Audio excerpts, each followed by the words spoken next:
Halil Fırat aşık olunmayacak gibi bir karakter mi arkadaşlar? Harf alayım. Ben bu anı bir yerden hatırlıyorum.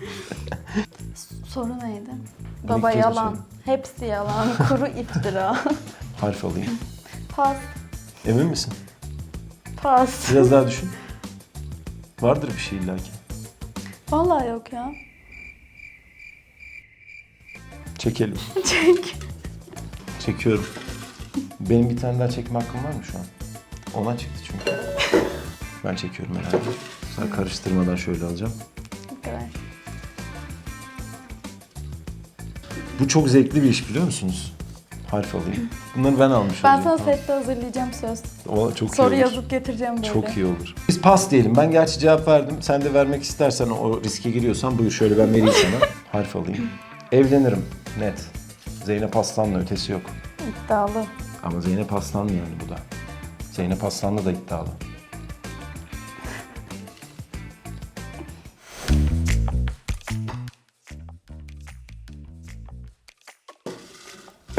Başla o zaman sen. Yok. Her zaman kadınlar önden buyurun.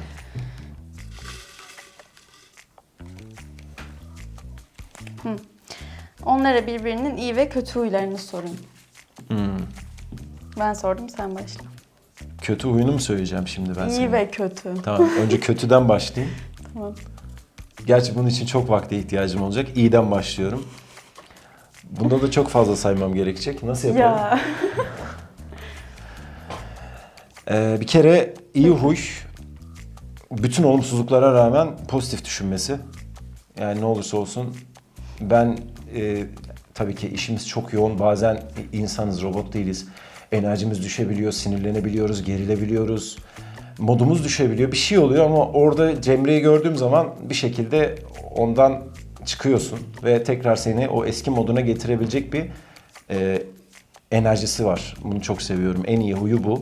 İnsancıl tarafı. Kötüyü bana biraz vakit lazım. Şimdi yeni başladık, onu düşüneceğim. Tamam. İyi Hadi huy. bakalım.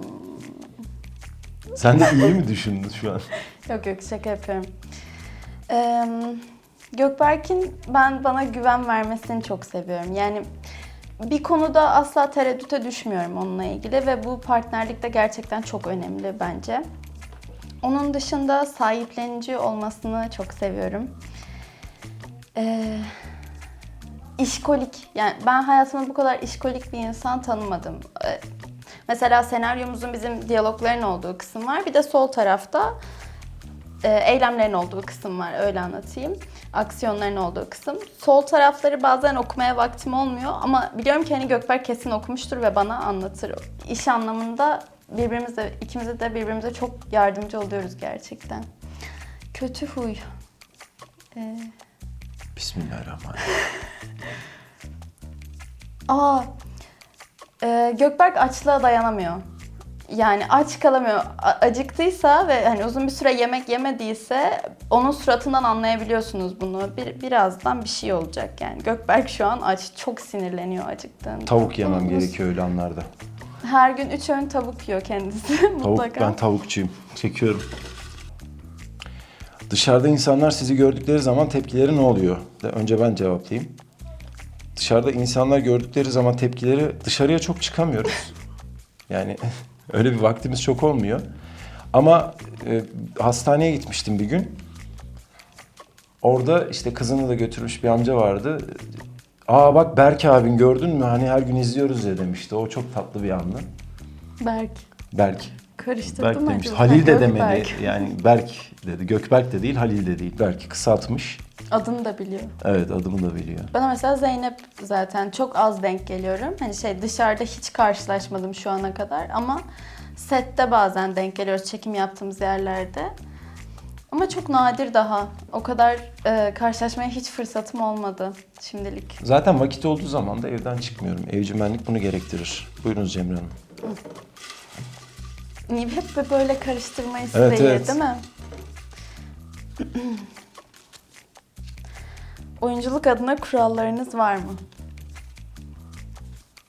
Ben Soru sordum. senin sorun. Ben sordum, sana cevapla. Ama demin ben cevaplamıştım değil mi? Tamam. Oyunculuk adına kurallarım var mı? Kendime koyduğum kurallar tabii ki var. Her zaman uygulayabiliyor muyum tartışılır. Ben mış gibi yapmaktan nefret ediyorum. Her zaman o sahneyi yaşamak istiyorum. O karakteri yaşamak istiyorum. İçime sinmeyen bir sahne olduğunda da, içime sinmeyen bir oyunculuk sergilediğimde de bunu söylemekten çekinmiyorum. Yani böyle kayıt kestiğim çok oluyor. Bu olmadı. Bunu bir daha alalım falan gibi. Bunu söyleyebilirim. Yaşamayı seviyorum o sahneyi. Benim bir kuralım yok. Yani kendimi oyunculuğa adamış biri olarak ne gerektiriyorsa onu yaparım.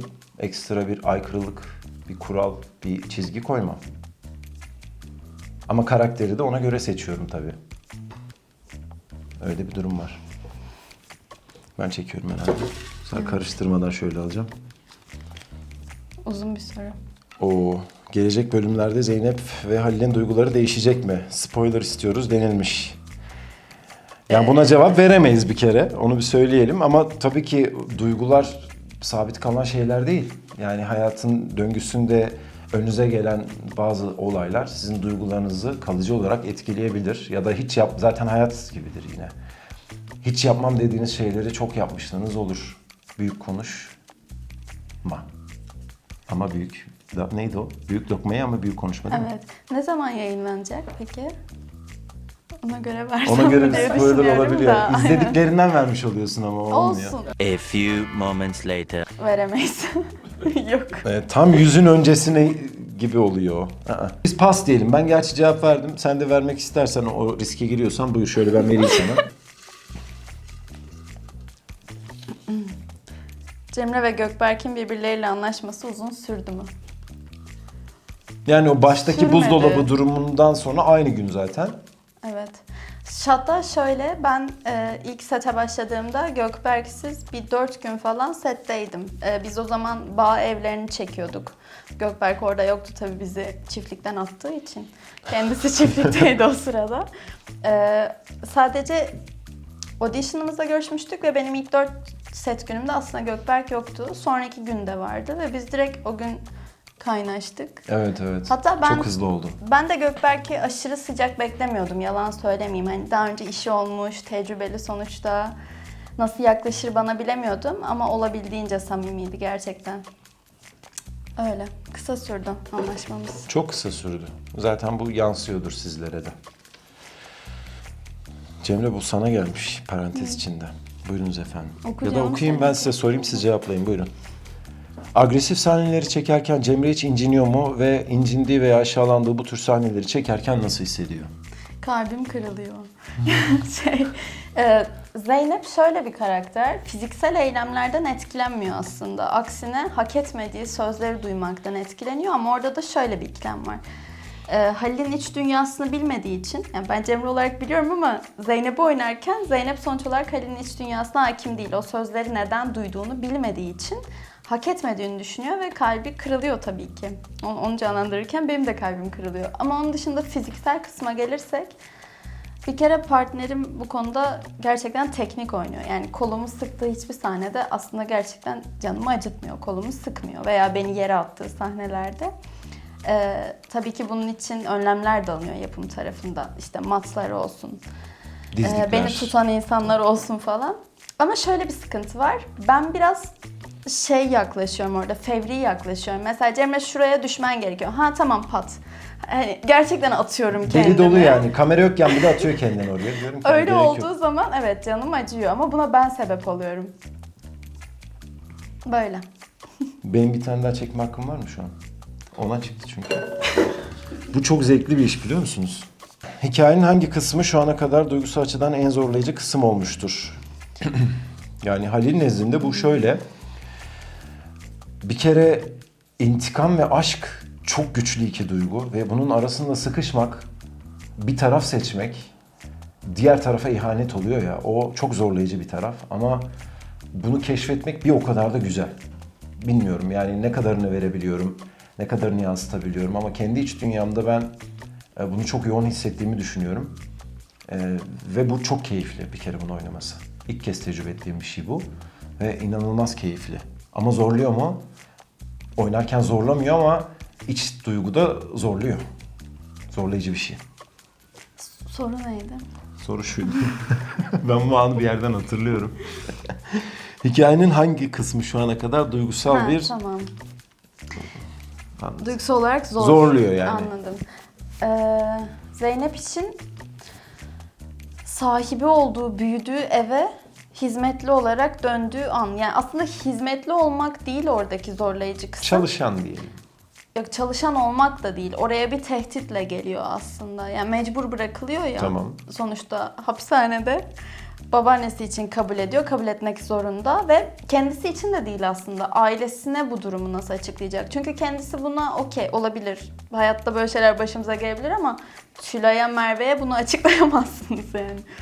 O kısım benim için zordu. Bir de Zeynep'in bir önceki hayatına çok hakim olmadığım için, çünkü biz bir bölüm gördük aslında Zeynep'in çiftlik hayatını. Sonrasında Halil Fırat dahil oldu hayatına. O kısım beni biraz zorlamıştı. Ben mi çekmiştim en son? Evet, 2 kere. 2 tane sen çek hadi.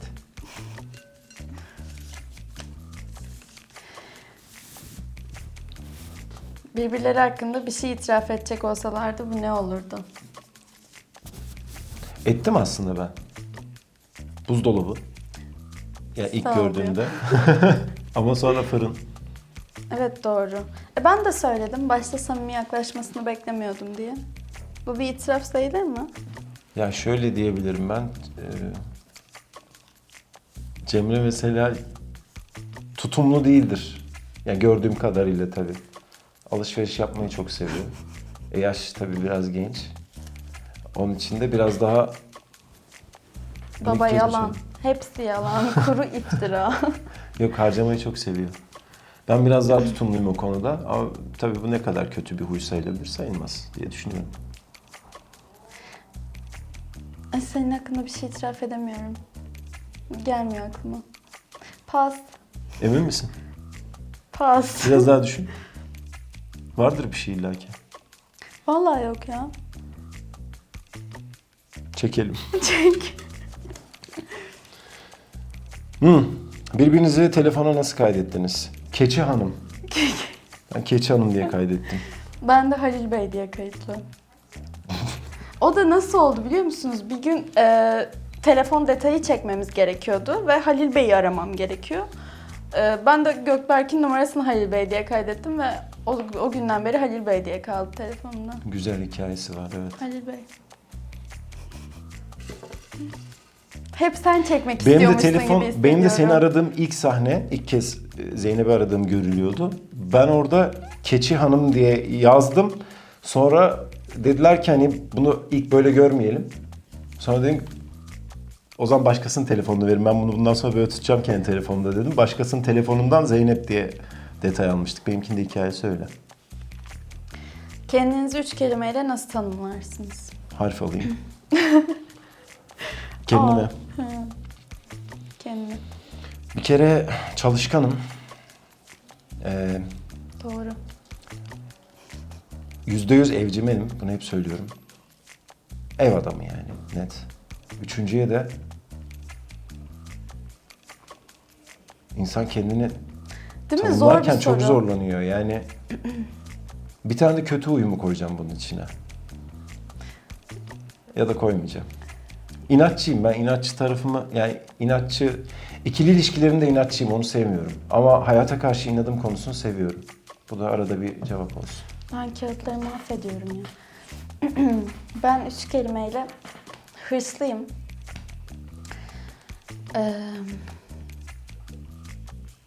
Disiplinliyim. Hırslı, disiplinli. Bir de heyecanlı bir insanım ya. Dışarıya belki çok yansıtmasam da heyecanlıyım her olaya karşı. Bu kadar.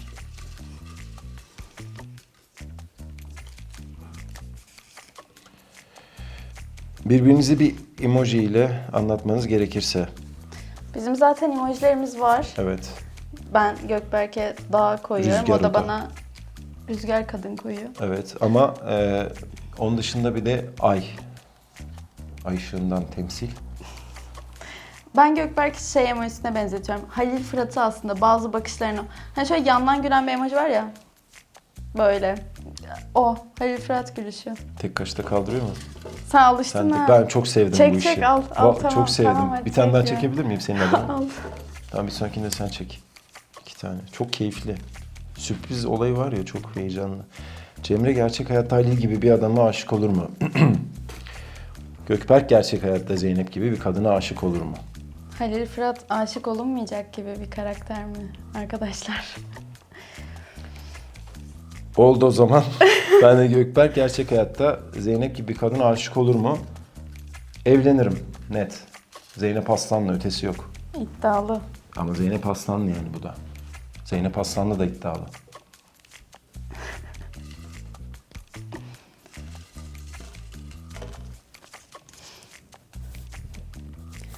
Bütün repliklerini nasıl hatırlıyorsun? Özel bir teknik var mı? Nasıl yani? Repliklerini hatırlama mı? Ezber konusunda mı? Aynen. Bütün repliklerini nasıl hatırlıyorsun? Özel bir teknik var mı? Yani Cemre'ye sormak lazım bu soruyu. Ezber konusunda muazzam bir yaratılış yani. Nasıl Ya, ezberliyor abartmayalım bilmiyorum. canım. Ben biraz daha doğaçlama üzerinden gidiyorum. Yani biraz daha dediğim, tabii ki metne bağlı kalıyoruz. Çok güzel bir sahne anlayışımız var. Her bölümümüz çok güzel. Özenip bezenip yazılıyor. Çok fazla bir şeye gerek kalmıyor ama bazı lafların, cümlelerin dile oturuşu vardır. Yani ben biraz daha onu dilime oturtarak değiştirebiliyorum ama Cemre olduğu gibi diline yerleştirebiliyor. Bu bir meziyet bence. Seviyorum. Ezber yapmayı seviyorum. Ezberim iyi, evet. Ama İyi değil. Mükemmel ezberin. Evet, o konuda zorlanmıyorum. 2 okumada böyle balya balya Yalan ezberleri yapabiliyor. söyleyemeyeceğim. Bazen imreniyorum sana. Özel bir tekniğim yok ama onunla ilgili. Okuyorum ve aklıma giriyor. Sayısal zeka ile alakalı olabilir. Matematiğim çok iyidir, severim. Bir 2 tane çalacağım, sen çekmeye devam et. Şuradan. Bunları ben almış Ben olacağım. sana tamam. sette hazırlayacağım söz. Valla çok Soru iyi olur. yazıp getireceğim böyle. Çok iyi olur. Her ikinizin de setlerde birbirinize taktığınız takmalar var mı? Sette bizim çalıştığımız çiftlikte, konakta ufaklığımız var bir tane, Evet. Saliha. O eve bakan ailenin çocuğu. O Cimre Hanım diyor. Sevda Hanım da Cimre Amazon der hep. Ben de çok sevdiğim için Cimre diyorum artık. Cimre Hanım diyorum. Sen ne diyorsun bana? Ya ben yorumlarda Gökberk'e Twitter'da falan George Birk yazıyorlar. George Birk. Yani öyle okunmuyordur Çeviriyi mutlaka. yaptığımız Başka zaman George türlü Birk çıkıyor. okunuyordur Çok da ama güzel aslında. George Keşke öyle Birk olsaymış. çıkıyor. Evet, ve ben sette öyle çağırıyorum Gök. Bazen Halil Bey diye çağırıyorum, bazen George Birk diye sesleniyorum ona. George Birk Hoşuma güzel. gidiyor. Bana öyle diyorlar değil mi? Genelde herhalde Arapça'da çeviri olduğu zaman George Birk. Evet, Sen sanırım. Cimre, o George Birk. Jimri. Jimri. Jimri. Sen Jimri. Doğru. Sen çekiyorsun herhalde. Üzücü. Aa. Çok az kaldı. Defalarca kez tekrarlanan bir sahneleri oldu mu? Merdiven. Merdiven. Ha, Yani o karşılaşma sahnesi. evet, karşılaşma sahnesi. Ya biz bazı sahnelerde istemsiz bir kere diyelim ilk genel çekiminde gülüyorsak onu kesmek çok zor oluyor. Önüne geçmek çok zor oluyor. Dalağımız düşüyor bazen o konuda. Bu merdivende Toparlanamıyoruz. sahnemiz var ya, 2 tane var hatta ondan. 2 tane var. Bir de Halil Bir Oda davet dönüşü. üzülmüş. Davet dönüşü elbise, benim kırmızı elbiseli oldu. Evet. Bir de boya kostümümle. Aynen. İkisinde de en az bir 8-9 take almışızdır orada. Çünkü karşı karşıya geliyorsunuz bir insanla böyle ve aynı anda sağa, aynı anda sola gitmeniz gerekiyor. Komik. Biz güldüğümüz için genelde tekrarlanıyor sahneler. Evet. Değil mi? Onun dışında Gülme dışında çok ezber unuttuğumuz zaman ya da bir takıldığımız zaman aynı çekim, yani take içerisinde devam ediyoruz zaten. Çok problem olmuyor ama güldüğümüz zaman toparlanamıyoruz kolay kolay. bir de bazen Gökberk benim hiç beklemediğim anda sahnede bir şey yapıyor. Mesela benim mutfakta domates doğradığım bir sahne vardı. Yani domates doğruyorum ya, zaten sahnede fiziksel bir eylem yapıyorum. Yanıma gelmiş, yanından ayrılırken de domatesin parçasını alıp ısırdı Çaldı. mesela. Yani senaryoda öyle bir şey yazmıyor tabii ki de. Güldürüyor beni sahnede bazen doğaçlamalar. Ya ben bir şey yerken Cemre çok gülüyor. Sahne içinde işte teredir, bir şeydir, tosttur, sandviçtir. Gözün içine baka baka yediğim zaman kopuyor. Prince of Love'da başından beri oynadıkları en favori sahne hangisiydi? Ya ben Halil'in kırılma yaşadığı ilk sahne 21. bölümü, 20. bölümde Hastane. hastane. Yani ilk hayal kırıklığı, vicdan azabı çektiği, ilk kez birinin intikam almak istediği kişinin ölümüne sebep olduğunu anladığı anlardaki yaşadığı duygu. Bence orası benim için top. Ben iki tane söyleyeceğim. Bir tanesi deponun arkasında böyle çok güzel bir gün batımında Evet. ters ışıkta çektiğimiz bir sahne vardı. Halil'in gelip arkadan 5. bölüm. ve Zeynep'i yakaladı. Sonra da omuzladığı bir sahne. Onu çok seviyorum. Duygusu çok güzel. Çünkü daha çok yeni başlamıştık çekimlere. Heyecanımız yüksekti. Oradaki ışık çok güzel, atmosfer çok güzel. Ve anlatabilir miyim o sahnede ne olduğunu? Anlat tabii ki, niye anlatmayacaksın? Ne anlatacağım anladın mı? Düştün mü? Ya biz o sahne ilk çekimde... Mizanseni farklıydı onun önce. Evet, Gökberk beni yakaladı ve düştü. Yani Çamurdu tam ya. arkaya düştü ve sahnede de zaten giderken Gökberk... Benim çamur. Dikkat çok edin, kısa. bir daha izleyin orayı. Gözüküyor Gökberk'in pantolonun arkası çamur. Ama güzeldi, favori sahnelerimden biri o. Biri de atölyeye gelip eline yüzük bıraktığım Evet. sahne. İkimiz için de çok duygusal bir sahneydi o. Hatırlıyorum. Aslında birçok sahnemiz var öyle ama Evet. şu an aklıma gelen o var. Başka çok var da seçmek biraz zor ya. Finallerimiz güzel oluyor bizim genelde. Genelde bölüm sonu finallerimiz ve Cuma'ya özellikle sakladığımız finaller çok vurucu olabiliyor. Kim çekti en son? Ben çektim, şaka. Sen mi çektin? Mutluluğumun farkında mısın çekerken? Farkındayım. En sevdiğin Zeynep Aslanlı ve Halil Fırat repliği bu. Yapma ya. Yapma ya favorimiz gerçekten. Yapma ya. Yapma ya. Yapma ya. Yapma ya. En sevdiğin Zeynep Aslan. Başka? Benim mesela Halil Fırat'ta sevdiklerimden biri, yani her duruma giden şşş sakin. Sakin. Sizin asaletiniz yeter aslanlı kadınları. Hadi bakalım aslanlı kadınları. Sizin asaletiniz yeter.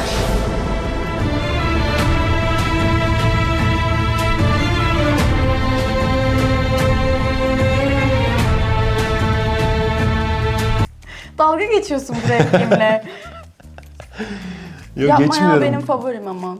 Çok Yerine iyi, evet. başka bir şey şu anlık geçemiyor. Evet. Son onu da bence. O da senin olsun. Sağ ol.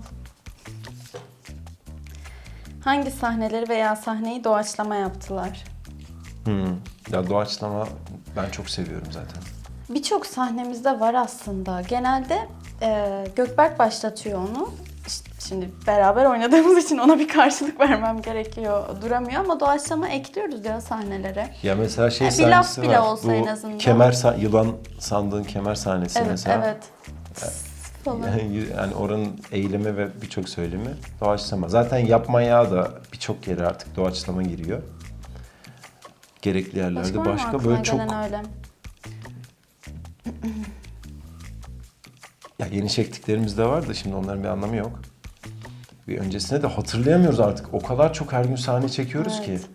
Yani mesela dün ne çektik diye sorsan unuttum ben. Dün repoydu. Bak unutmuşum. Yani yokmuş demek ki öyle bir şey. Ondan önceki gün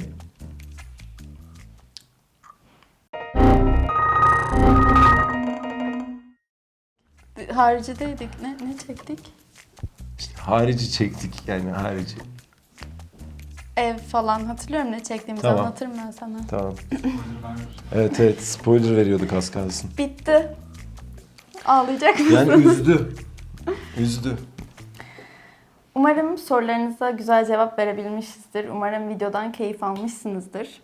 Bizi burada ve Rüzgarlı Tepe'de izlemeyi unutmayın. Sizleri çok seviyoruz. İyi ki varsınız.